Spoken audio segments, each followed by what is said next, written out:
ये नतीजे बहुत से लोगों को आशंका है कि कहीं एग्जिट पोल से कुछ अलग ना हो।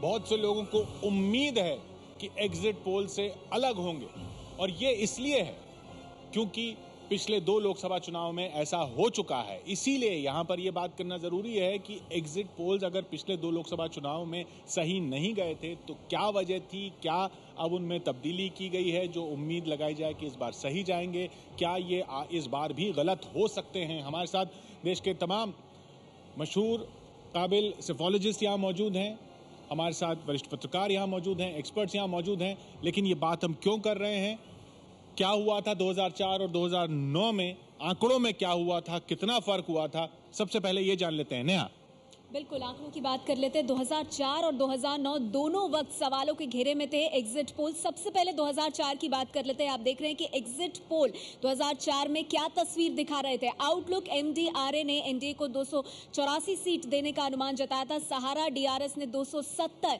इसके अलावा जी तालीम 249, आज तक ओआरजी मार्ग ने 248, एनडीटीवी इंडियन एक्सप्रेस ने 240, लेकिन असली में 189 यहां पर टिक गई थी संख्या। सब 200 से ज्यादा दे रहे थे एनडीए को, और 200 का आंकड़ा भी पार नहीं कर पाए एनडीए जब असली नतीजे आए। यूपीए की बात करें 176, जी तालीम की तरफ से 190, 197, यानी 200 से कम का आंकड़ा हर तरफ। आउटलुक एमडीआरए 164, लेकिन यह भी पूरी तरह फेल हुआ क्योंकि जब नतीजे आए 2004 में तो 222, 200 का आंकड़ा जो था वो पार कर दिया। ये 2004 का इस तरह से एग्जिट पोल जो है पूरा नतीजा उलट गया था। अब 2009 की बात करते हैं। 2009 के लोकसभा चुनाव में देखिए तस्वीर फिर बदली थी। हेडलाइंस टुडे ने एनडीए को 180 दिए, एनडीटीवी ने 177, सीएनएन आईबीएन ने 175, न्यूज एक्स ने 199, स्टार न्यूज एसी नीलसन ने 198, टाइम्स नाउ ने 183, आए 159। जो एनडीए है वो 159 पर रुक गई। यूपीए की बात करें तो हेडलाइंस टुडे ने 191 दिए, एनडीटीवी ने 200 से ज्यादा दिए, टाइम्स नाउ ने 198, स्टार न्यूज नीलसन ने 202, न्यूज एक्स ने 191, लेकिन यूपीए का आंकड़ा गया 262, यानी कुछ ने दिए 200 से कम, 200 से ज्यादा, लेकिन किसी ने 262 नहीं दिए। तो यहां पे भी गलती हुई। और अब इस बार के एग्जिट पोल ये तस्वीर दे रहे हैं। इंतजार है 16 मई की सुबह जब नतीजे आएंगे। सवाल यही, इस बार एग्जिट पोल कितने सही साबित होंगे। 175 से ऊपर बीजेपी को नहीं दूंगा, 200 से ऊपर एनडीए को नहीं। मुझे लगता है गठबंधन की सरकार होगी और 232 सीटें आएंगी। 180 से लेके 220 तक। या आप पूरे एनडीए को बता रहे हैं? पूरे एनडीए को 200-220 के आसपास होना चाहिए। 180 तक बीजेपी और 225 तक सारा कुनबा जुड़ सकता है। एनडीए का मेरे को लगता है 225-30 का बीच में आ सकती है, बीजेपी को 170 या 180 के बीच में। एबीपी न्यूज का जो सर्वे आया है लगभग प्लस माइनस उसको मैं मान के चल रहा हूँ। भारतीय जनता पार्टी को एक पार्टी के तौर पर 180-90 के बीच में सीटें मिलनी चाहिए। तो मैं अभय कुमार वाले को फाइनल किया। मेरे हिसाब से 230 से 240। तो मिशन 272 शायद सक्सेसफुल है। जितनी सीटें एबीपी सर्वेक्षण में आया है मुझे लग रहा है उसी के आसपास होगी। में 190 या 200 तक जा सकती हैं। मुझे लगता है बीजेपी को 180 से 190 और बाकी एनडीए को 245-50। मेरा मानना है कि बीजेपी को 220 सीटें मिलेंगी। 280 से ज्यादा नहीं होना चाहिए। ज्यादातर जानकार भले ही मान रहे हों कि एनडीए को बहुमत नहीं मिल पाएगा, लेकिन एग्जिट पोल के आंकड़े बता रहे हैं कि एनडीए की सरकार बन जाएगी। एबीपी न्यूज नीलसन के एग्जिट पोल के मुताबिक एनडीए को 281, यूपीए को 97 और अन्य को 165 सीटें मिलने का अनुमान है। ज्यादातर चैनलों के एग्जिट पोल बता रहे हैं कि एनडीए को बहुमत मिलेगा। आज तक के एग्जिट पोल के मुताबिक एनडीए को 272, यूपीए को 115 और अन्य को 156 सीटें मिलने का अनुमान है। इंडिया टीवी के मुताबिक एनडीए को 290, यूपीए को 107 और अन्य को 146 सीटें मिल सकती हैं। टाइम्स नाउ के मुताबिक एनडीए को 257, यूपीए को 135 और अन्य को 151 सीटें आ सकती हैं। न्यूज 24 के मुताबिक 340 सीटें एनडीए को, 70 यूपीए और 133 अन्य को मिलने का अनुमान है। सीएनएन आईबीएन के मुताबिक एनडीए को 276 सीटें, यूपीए को 97 और अन्य को 170 सीटें मिल सकती हैं। हर बार हुए फेल एग्जिट पोल पर भरोसा करना मैं समझता हूं कि मूर्खता के सिवा कुछ नहीं है। ये भावनाओं का चुनाव नहीं है, आशा का चुनाव है, और आपके एग्जिट पोल उसी का संकेत देते हैं। पूरी तरीके से मैनिपुलेटेड खेल है ये। इन पोल्स के परिणामों पर हमारा विश्वास नहीं है। मुझको अभी एग्जिट पोल का इंतजार है। एग्जिट पोल के आंकड़े सवालों के घेरे में रह चुके हैं क्योंकि 2004 और 2009 के नतीजे और एग्जिट पोल में फर्क आया था। 2004 में आउटलुक ने एनडीए को 284 और यूपीए को 164 सीटें दी थी। सहारा ने एनडीए को 270, यूपीए को 176 सीटें। स्टार सी वोटर ने एनडीए को 269 और यूपीए को 180 सीटें। जी न्यूज ने एनडीए को 249 और यूपीए को 176 सीटें। आज तक ने एनडीए को 248 और यूपीए को 190 सीटें।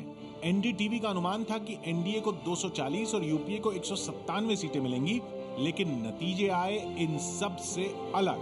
2004 में एनडीए को सिर्फ 189 सीटें और यूपीए को 222 सीटें और अन्य को 132 सीटें मिली थी।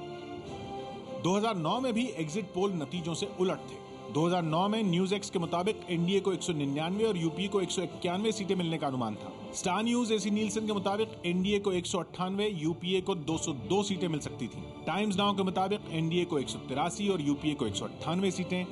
हेडलाइंस टुडे के मुताबिक एनडीए को 180 और यूपीए को 191 सीटें। एनडीटीवी के मुताबिक एनडीए को 177 और यूपीए को 216 सीटें और सीएनएन आईबीएन के मुताबिक एनडीए को 175 और यूपीए को 195 सीटों का अनुमान जताया गया था। लेकिन जब नतीजे आए तो एनडीए 159 सीटों पर सिमट गया और यूपीए को 262 सीटें मिल गई थी। 2004 और 2009 के नतीजे एग्जिट पोल से अलग रहे। ऐसे में बड़ा सवाल यह है कि क्या इस बार भी एग्जिट पोल गलत साबित होंगे? तो किशोर, इसीलिए ये सवाल उठ रहा है कि अगर 2004 और 2009 में सवालों के घेरे में थे एग्जिट पोल, तो इस बार कितने सही साबित होंगे? और जब हम ये आंकड़े दिखा रहे थे तो यहाँ न्यूज़रूम में बात हो रही थी, ये समझ में नहीं आ रहा पिछली बार का कौन सा है, इस बार का कौन सा है। यही आशंका है कई लोगों को कि क्या इस बार वैसा ही ना हो जाए जैसा पिछली 2 बार हो चुका है। हमारे साथ न्यूज़ रूम में हमारे तमाम एक्सपर्ट मौजूद, मिश्रा साहब हमारे साथ यहाँ मौजूद हैं, हमारे साथ यशवंत देशमुख मौजूद हैं सी वोटर से। इनसे बात करेंगे कि ऐसा क्या हुआ था, अब क्यों नहीं होना चाहिए, या क्यों नहीं हो सकता, या क्या हो सकता है। बलदेव भाई जी हमारे साथ हैं, अरविंद मोहन जी हैं, बद्री नारायण जी हैं, अशोक वानखेड़े जी हैं, शहजाद पूनावाला हैं। कांग्रेस की तरफ से कांग्रेस इस पर बात नहीं रखती, लेकिन कांग्रेस की तरफ से इस पर बात रखेंगे। इस पर तो जरूर कांग्रेस बात रखेगी कि एग्जिट पोल गलत हो जाएंगे, लेकिन क्यों गलत होते हैं, क्या होता है और क्यों नहीं होने चाहिए, उस पर हम बात करेंगे। अतर हुसैन साहब हमारे साथ हैं, अभय दुबे जी हैं।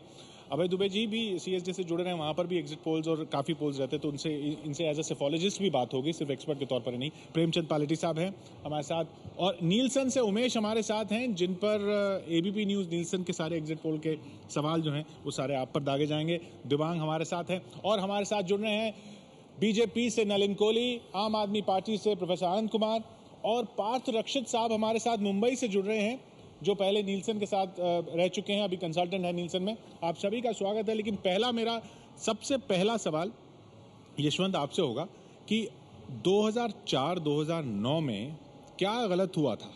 देखिए, दोनों इलेक्शंस अलग हैं। पहले तो 2004 की बात हम लोग समझ लें। 2004 का हमने एग्जिट पोल आपके इस प्रीवियस चैनल स्टार न्यूज़ के लिए किया था। 2004 हमने स्टार न्यूज़ पे प्रेडिक्ट किया था 36% वोट एनडीए के लिए, एनडीए को मिले 36% वोट। हमने यूपीए के लिए प्रेडिक्ट किया 35% वोट, यूपीए को मिले 35% वोट। ये वो उस तरीके का उलट बांसिया इलेक्शन था जिसमें जिस पार्टी को ज़्यादा वोट मिले उसे कम सीटें मिली, और जिस पार्टी को कम वोट मिले उसे ज़्यादा। यानी आप कह रहे हैं कि वोट और वोटों को सीटों में जो बदला गया, गड़बड़ी डिफाई कर गया। हाँ। तो आप किशोर इस बात को समझिए ना, लॉजिक डिफाई कर गया। आप लॉजिक ये लगाते हैं जिस पार्टी को वोट ज्यादा मिल रहे हैं उसको, वो लॉजिक इस बार अब क्यों नहीं डिफाई करेगा? नहीं, वो लॉजिक अब क्यों नहीं डिफाई करेगा? उसका ये है कि 2004 में दोनों के बीच के वोट शेयर का जो एस्टिमेटेड गैप था वो 1% का था। हाँ। आज की तारीख में सारे सर्वे एजेंसीज का इन दो फॉर्मेशंस के बीच का वोट शेयर का जो गैप है, वो अगर आप गैप देखेंगे तो तकरीबन 10% का है। ये बहुत बड़ा गैप है, और प्लस माइनस 3% के स्टैटिस्टिकल मार्जिन ऑफ एरर के बियॉन्ड है। इसलिए पहली बात तो हम ये समझ लें कि वोट शेयर प्रोजेक्शन, और खासतौर पे 3 सर्वे एजेंसीज का मैं बोलूंगा, एक एसी नीलसन का, एक सीएस। नहीं, हम उस पे बहस नहीं कर रहे कि किसका सही है किसका गलत है, हम मेथोडोलॉजी की बात कर रहे हैं। मैं ये बोल रहा हूँ, इन 3 एजेंसीज के जो वोट शेयर हैं, अगर आप देखेंगे तो वो हार्डली 1-8% के अंतर पे ही हैं, और तीनों ही एजेंसीज करीब 10% वोट का गैप दिखा रही है। तो यशवंत का कहना है इस बार वोट गैप इतना ज्यादा है। नलिन, आपको इससे काफी उम्मीद हो रही होगी कि इस बार वोट गैप इतना ज्यादा है कि एग्जिट पोल में अगर कुछ गड़बड़ भी हुआ तो बहुत ज्यादा असर नहीं पड़ेगा सीटों पर।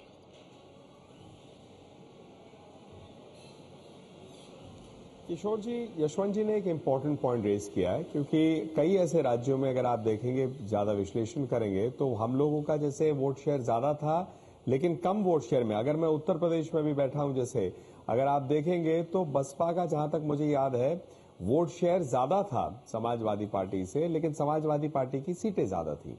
तो इस प्रकार का एक ये जो बात कर रहे हैं उसमें कुछ तर्क है, लेकिन उस चुनाव और आज के चुनाव में कई राजनीतिक रूप से फर्क है। पहली बात है जी हाँ, वही मैं फर्क जानना चाह रहा था।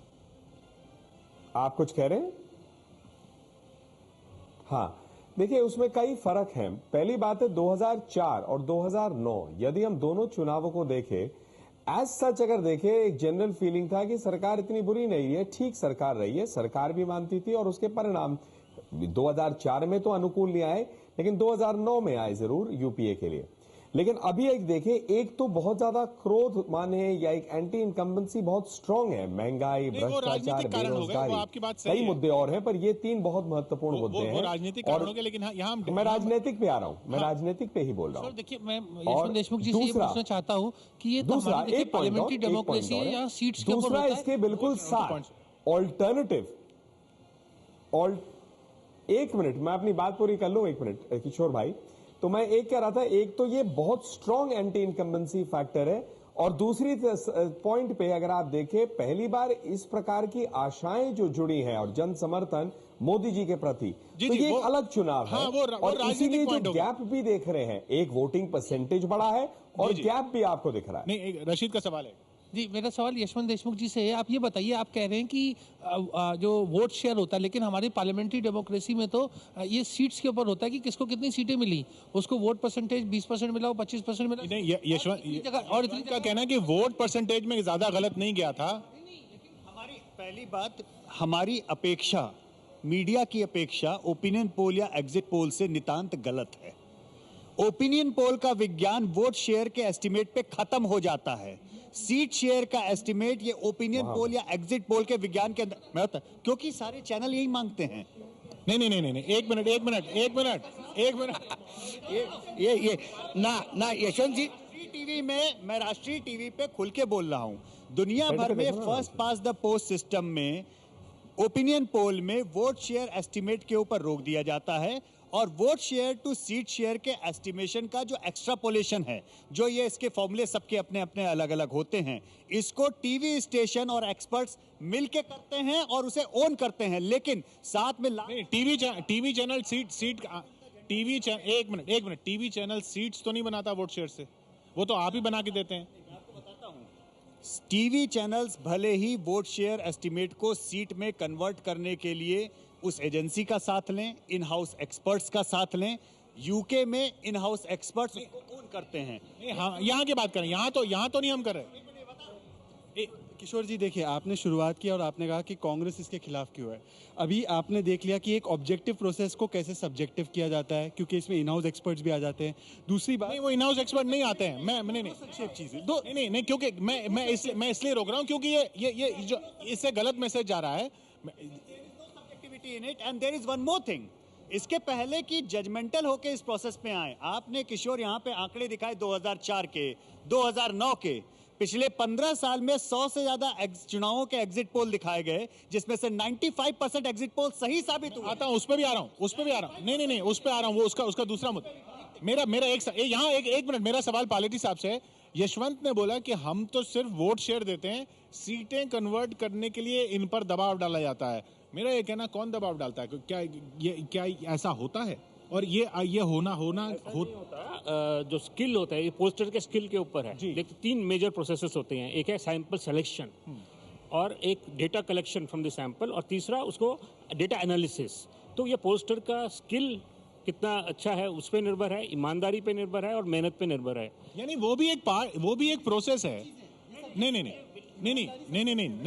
वो भी एक स्किल, वो भी एक साइंस है कि वोट शेयर को सीट में कैसे बदलना है। हाँ। एक ही किस्म के वोट शेयर को 3 पोलस्टर को दीजिए जो अपने फॉर्मूले लगाते हैं, वो एक ही वोट शेयर के ऊपर 3 अलग अलग किस्म के सीट शेयर। हालांकि ओवरऑल ट्रेंड अलग नहीं होगा, 5-7 सीटें ऊपर नीचे होंगी किशोर, लेकिन ओवरऑल ट्रेंड अलग नहीं होगा। जी, हाँ जी, मैं करना चाहता हूँ, आपने शुरुआत की कांग्रेस के ऊपर कह के, इसलिए मैं करना चाहता हूँ, अगर इतने ही एग्जिट पोल रिलायबल है, बीजेपी को बोलिए कि आज खत्म हो गए, इनके तो वेव थी, सीएम शिप से क्यों रिजाइन नहीं कर रहे मोदी जी, जब इनकी इतनी वो एक राजनीतिक पॉइंट हो जाएगा। नहीं, देखिए जो लघु रूपन, देखिए मैं टेक्निकल पॉइंट बोल रहा हूँ, 80 करोड़ की जनता का लघु रूपन हो रहा है 12,000 के सैंपल साइज में, क्या ऐसा किया जा सकता है? और उसके अंदर वो उस पे रैंडमाइज आप अलग ये नहीं आप पूरे 1 घंटे के प्रोग्राम के सारे सवाल एक साथ रख देंगे तो आपको सारे सवाल एक साथ मिलेंगे, जवाब मिल नहीं पाएगा। मैं एक एक करके हर चीज पे जाने की कोशिश कर रहा हूं। मैं उमेश से जाना चाहूंगा। उमेश, यशवंत ने कहा कि वोट शेयर प्रोजेक्शन को जब सीट में कन्वर्ट करते हैं, जो फर्क नतीजे आते हैं, अलग नतीजे आते हैं, वो उसी वजह से आते हैं। क्या आप इससे सहमत हैं? देखिए, जैसे यशवंत ने कहा, मैं उनसे सहमत हूँ, क्योंकि हर पोलस्टर का अपना एक तरीका होता है, अपना नज़रिया होता है, एनालिसिस कैसे करता है, एक सैम्पलिंग कहाँ हुई, कौन सी कॉन्स्टिट्यूंसी में डेटा कलेक्शन हुआ, उस पर निर्भर करता है, और अपनी अपनी फिलॉसफी होती है कैसे उन वोट शेयर को सीटों में कन्वर्ट किया जाता है। हर किसी का अपना अपना तरीका होता है करने का, फ़र्क हो सकता है। वो सही कह रहे हैं कि एक वोट शेयर से अलग अलग सीटें आ सकती हैं। मैं एक बहुत छोटा इसमें सवाल पूछना चाहता हूं। अब आप कह रहे हैं कि दिल्ली में 2 सीटें आम आदमी पार्टी की आएंगी। जब मैं आपसे पूछ रहा हूं कौन सी 2 सीटें हैं, वो आप नहीं बता पाते हैं। वो बता सकते हैं, वो भी बता सकते हैं। अगर हर सीट में इन्होंने सर्वे किया होता, हर शॉट में 1000 का सैंपल लिया होता तो कर सकते हैं। क्या आप वो बता सकते हैं?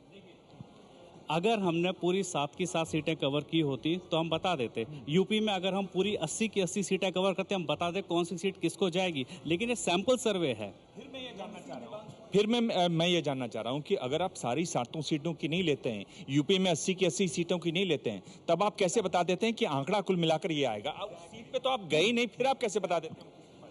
एक साइंस है, हम कौन सी 40 या 35 या 40 सीटें जो यूपी में हम वहाँ सर्वे करेंगे, उनको सेलेक्ट करने का, एक मैं एग्जांपल ले रहा हूँ यूपी का, कि एक तरीका होता है किन को हम सेलेक्ट करेंगे। ऐसे ही हम कोई भी 40 नहीं ले लेते, एक तरीका होता है, एक पैटर्न हम देखते हैं।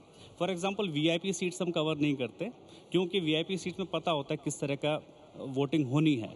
हम स्विंग सीट्स देखते हैं, जो पिछले कुछ चुनावों में अदला बदली हुई या होने की उम्मीद होती है। सेट पैटर्न वाली सीटें नहीं लेते, तो जहाँ से एक पैटर्न निकल के आता है वो सीटें लेते हैं। और फिर कुछ इनका कहना है कि कुछ चुनिंदा सीट, देखिए उमेश की जो बात मुझे समझ में आई, मैं एक बार रैप अप कर दूं और फिर एक छोटा सा ब्रेक ले रहे हैं। आपके पास भी आऊंगा पार्था साहब। उमेश ने जो बात की कि जैसे 80 सीटें हैं यूपी में, उनमें से कुछ सीटें ली जाती हैं, कोई 40 लेता है, कोई 20 लेता है, वो जो अपना अपना अंदाजा है सैंपल का, और कुछ सीटें इसलिए ली जाती हैं, उन सीटों में सर्वे करके फिर अंदाजा लगाया जाता है कि बाकी सीटों में कैसा रहा होगा, और ये कुछ सीटें चुनने का भी एक साइंटिफिक तरीका है, और ऐसे ट्रेंड आता है। लेकिन एक और सवाल जिस पर हम आगे बढ़ेंगे वो ये कि फिर अलग अलग राज्यों के अलग अलग नतीजे क्यों आते हैं अलग अलग पोल में, जब ओवरऑल फिगर सबका एक साथ आता है, एक जैसा आता है। अभी सब 270, 80, 60 दे रहे हैं, लेकिन राज्यों में कोई, राजस्थान में यूपीए को 14 सीटें दे रहा है, कोई राजस्थान में यूपीए को 1 सीट दे रहा है, और कोई आंध्र में किसी को आगे बता रहा है, कोई बिहार में यूपीए को आगे बता रहा है, और फिर ओवरऑल सबका सेम पड़ जाता है। ये क्यों होता है? हो गया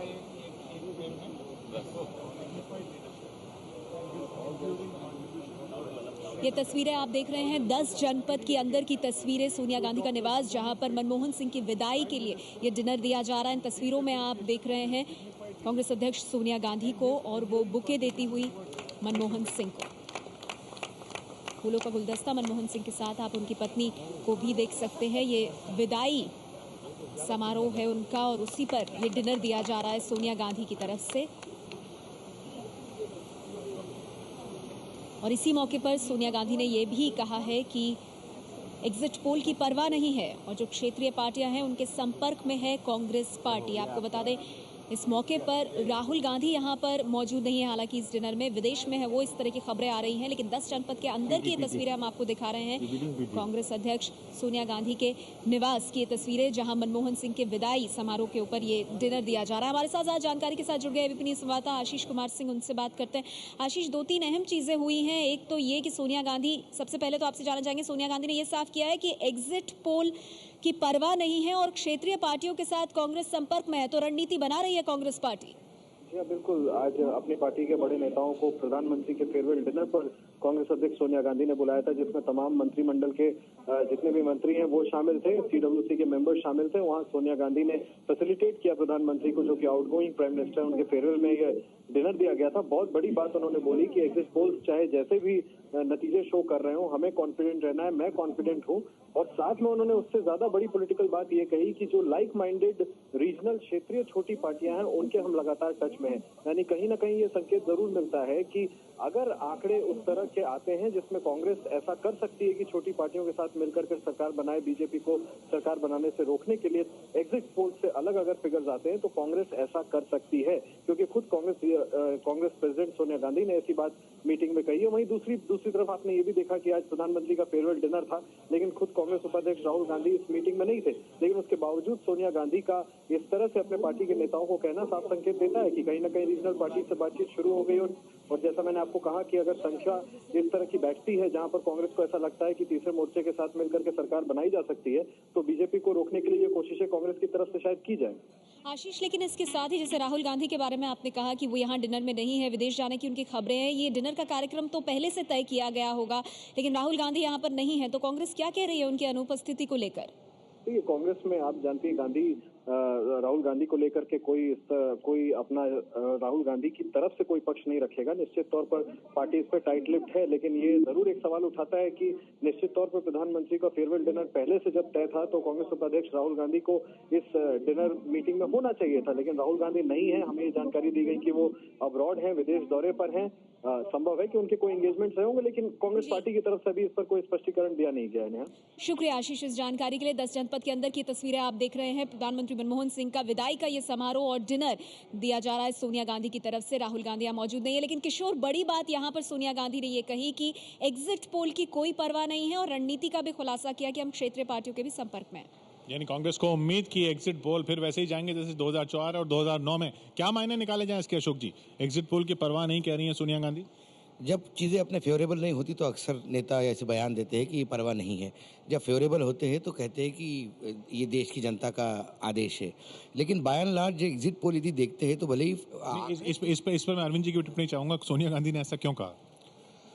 नहीं, कुछ उनको और दिख रहा होगा। मैं अभी भी मानता हूं कि उनको ये दिख रहा होगा, और एग्जिट पोल का अकेले मामला नहीं है।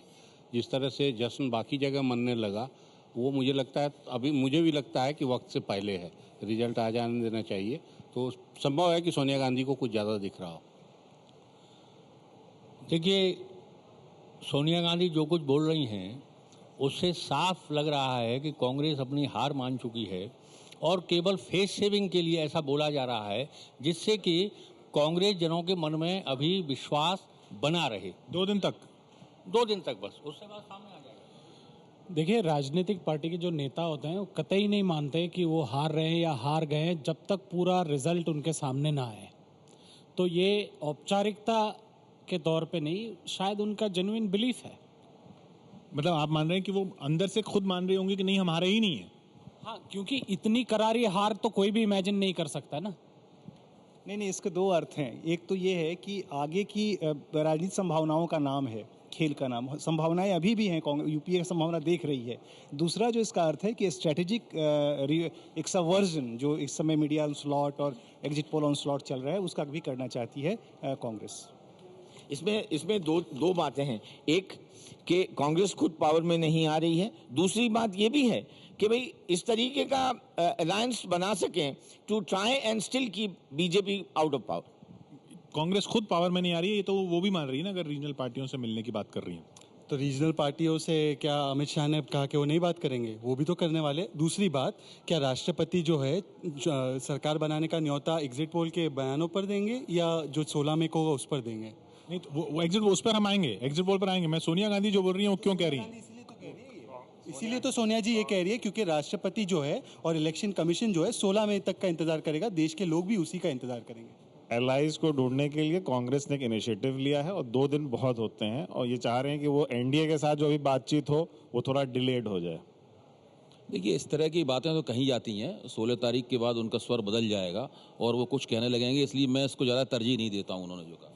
किशोर क्या है कि अगर आप हिस्ट्री देखें तो पहले वो इनके आईबी वाले होते थे जो अभी तक पर्चा लिख लिख के देते हमेशा गलत होते हैं।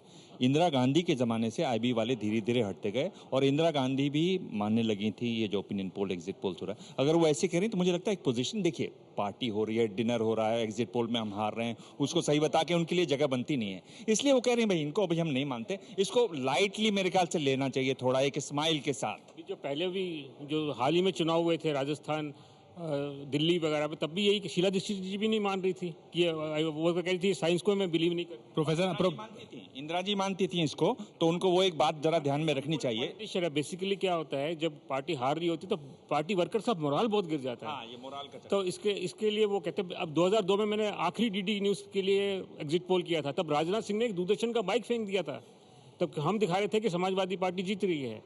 तो ये डिपेंड करता है कि कौन सी पार्टी जीत रही है या कौन सी। प्रोफेसर आनंद कुमार हमारे साथ लगातार बने हुए हैं और एक बार क्या अभी कुछ ही दिन पहले ही दिल्ली में हुए ओपिनियन पोल एग्जिट पोल्स उनकी पार्टी के पक्ष में नतीजे आए और एग्जिट पोल्स गलत गए।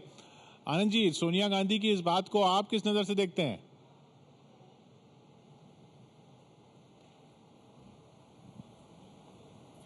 देखिए, जो अभी तक का सिलसिला है कांग्रेस पार्टी का, चापलूसों से घिरी कोई नेता इससे ज्यादा कुछ बोल नहीं सकती है। वो सचमुच ये मान रही होंगी कि एग्जिट पोल में जो ट्रेंड है वो उल्टा है और उनके आगे पीछे जो रिपोर्ट रोज आती रही है पिछले 1 महीने से वही सही है। आप मानते हैं कि जो ट्रेंड है वो सीधा है? और आप मानते हैं जो ट्रेंड है वो सही है? आप मानते हैं कि ट्रेंड जो है वो सही है? नहीं,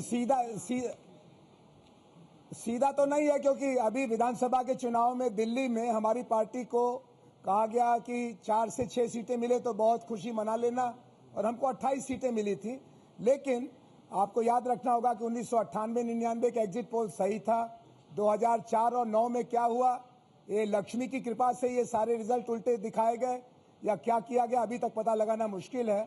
लेकिन ये बिल्कुल प्रोफेसर होगा कि आप एग्जिट पोल को, ओपिनियन पोल को जो गलत है हवाई कहें और अपनी जो समझ है उसको सही माने।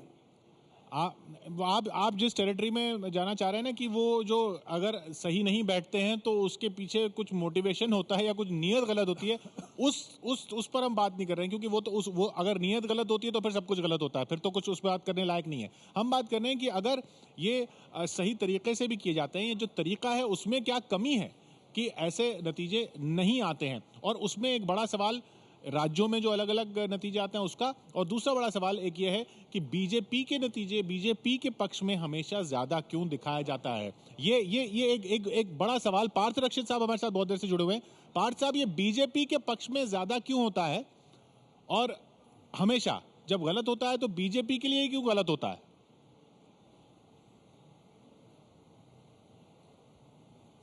नहीं जी, ऐसा कुछ खास नहीं है।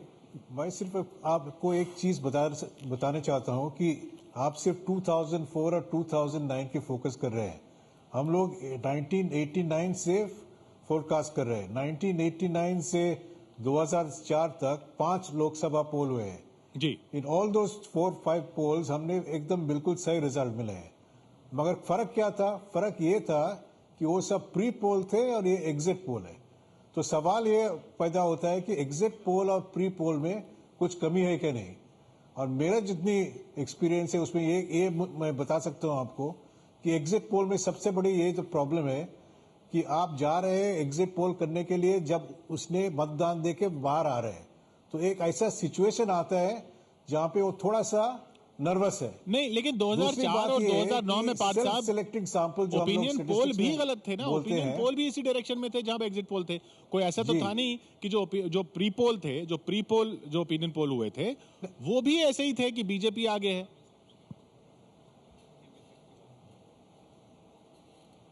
हाँ, वो तो सही है, मगर मैं आपको बताता हूं कि एग्जिट पोल का क्या कमी था और इस टाइम ने हमने कैसे करेक्ट किया है।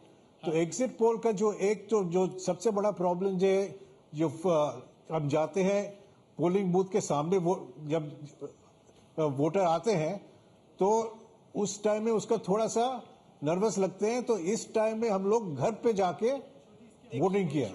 घर पे जाके जैसा वोटिंग होता है उसी तरह की एक में जो बॉक्स लेके उसको कागज में डालने बोला हमारे जो जाते हैं आपका कोई प्रॉब्लम नहीं है, उसमें आप जो भी वोट किया सर्कल करके आप डाल दो। टाइम की जो बात कह रहे हैं, इलेक्शन वोट देके निकलने के बाद वो टाइम में आप एक प्रश्न करके उत्तर नहीं पा सकते, आपको और समय चाहिए। तीसरी जो प्रॉब्लम है वो ये है क्वांटिफिकेशन और क्वालिटेटिव डाटा का। एक चीज देखिए, नहीं हम दर्शक हमारे बहुत उलझ जाएंगे इस पूरे, अगर हम इस तरह से इसको पेचीदा बना देंगे। मेरा सीधा सवाल मेरे अभी 2 सवाल बचे हुए हैं। एक ये कि राज्यों में यशवंत अलग अलग क्यों नतीजे आते हैं? अब सब पोल जो दिखा रहे हैं 270 280 वगैरह, राजस्थान में कोई किसी को आगे ज्यादा देर दिखा रहा है, बिहार में कोई किसी को दिखा रहा है, टोटल सबका बराबर बढ़ जाता है। देखिए, राज्यों में अलग अलग कम से कम 3 एजेंसीज का जितना मैंने देखा, CSDS, AC नीलसन और सी वोटर के ट्रेंड्स किसी भी राज्य में उलट गए हों मुझे नहीं दिखाई दिया। पहली बात तो ये। आउटलायर पोल्स 2 हैं, एक ORG का पोल आउटलायर है नीचे के रेंज पे, एक चाणक्य का पोल आउटलायर है। नहीं, 2004-2009 में बहुत हुआ ऐसा, जिनको आप कह रहे हैं डायरेक्शन ठीक थी, वो भी राज्यों के स्तर में अलग अलग होते हैं। लेकिन एक सवाल जब आप ये पूछते हैं कि 2004 और 2009 गलत क्यों हो गए, साथ में क्या ऐसा था जो गलत हो गया, एक साथ में एक छोटा सा सवाल ये भी बनता है कि 15 साल में तकरीबन 100 चुनाव के एग्जिट पोल जो सही हुए वो सही क्यों हो गए? नहीं, वो इसीलिए तो मैं राज्यों वाला सवाल पूछ रहा हूँ, इसीलिए तो राज्यों वाला। एक क्लोजिंग कमेंट ले लो। ऐसा नहीं कि राज्यों के सारे ट्रेंड सही हैं। 2 पोल में उड़ीसा में बीजेपी की बड़ी बढ़त है और 2 पोल में कर्नाटक में बीजेपी आगे दिखा है। तीसरी बात, कांग्रेस का जो मिनिमम है और जो मैक्सिमम है उसमें कम से कम 70 सीट का फर्क है। मनमोहन सिंह के लिए डिनर दिया सोनिया गांधी ने, उसमें राहुल गांधी नहीं है, तो बड़ी खबर वो, और उस पर हम आगे बात करेंगे। इसलिए एग्जिट पोल की ये चर्चा जल्दी से रैप अप करते हुए मैं यशवंत आपसे बस एक बात जानना चाहूंगा, उमेश से भी, प्रेमचंद साहब से भी। तो ये सब जो आपने गिनाया, ये हो सकता है, हमने कई बातों की बात की, क्या गलतियां होती हैं, कमी होती है, उन सब कई चीज़ों में हम नहीं जा पाए। मुझे ये बताइए, गलत हो सकते हैं क्या 16 को? गलत सीटों के मामले में 2, 4, 10, 15 सीट ऊपर नीचे आप मान सकते हैं, लेकिन ब्रॉड ट्रेंड में 3 एग्जिट पोल के ब्रॉड ट्रेंड हैं सारे एग्जिट पोल्स के। नंबर 1, कांग्रेस की दुर्गति हो रही है, ये गलत नहीं होगा। नंबर 2, प्रमुख पार्टी और कॉम्बिनेशन के रूप में बीजेपी और एनडीए उभर रहे हैं, ये गलत नहीं होगा। नंबर 3, मेजॉरिटी का फिगर क्रॉस होगा नहीं होगा, इसके ऊपर नीचे हो सकता है। हाँ, यशवंत ने ठीक कहा कि जो 10% का गैप होता है तब गलत होने के चांस कम है। देखिए, ये एग्जैक्ट साइंस नहीं है कि एक एंड पे आपने डेटा डाला उधर से फोरकास्ट आ गया। एग्जैक्ट नहीं है तो फिर साइंस नहीं है। नहीं, एग्जैक्ट नहीं है तो फिर साइंस नहीं है। इसमें थोड़ा बहुत जजमेंट यूज करना पड़ता है, क्योंकि इसमें इतने वेरिएबल होते हैं कि सारे के सारे वेरिएबल हमारे जहन में नहीं आ सकते। हर इलेक्शन यूनिक होता है, चाहे वो एक ही स्टेट में दोबारा हो रहा है, हर इलेक्शन यूनिक होता है और सब वेरिएबल्स हम अकाउंट फॉर नहीं कर सकते। आप नहीं, वो दोनों तो कह रहे हैं कि वो दोनों तो कह रहे हैं गलत होने के चांसेस कम है। आप क्या कह रहे हैं? ये वाला एग्जिट पोल गलत होने के चांस बहुत कम है। चांस बहुत कम है कह रहे हैं, चांसेस बहुत कम है। जरूर ये कह रहे हैं, पर इसमें ये ध्यान रखने वाली बात है, बार बार हम कहते हैं दलित वोटर कभी साफ नहीं दिखाई देते, मुस्लिम वोटर साफ नहीं दिखाई देते, ओबीसी वोटर साफ नहीं दिखाई देते। तो मुझे लग रहा है कि एग्जिट पोल तो होते हैं, आंकड़ा तो एक बात बोलता है, उसके साथ साथ आपकी जो पॉलिटिकल अंडरस्टैंडिंग है वो भी आप उसके साथ पिरोते हैं। यहाँ जो एग्जिट पोल होते हैं उसमें दोनों का समन्वय होना बहुत जरूरी है। आप सर हिला रहे हैं तो आप सहमत हैं मेरी बात से? हाँ, मैं सहमत हूँ। और एक और चीज़ मैं कहना चाहूँगा कि देखिए, एग्जैक्ट साइंस नहीं है, ये हमने कहा।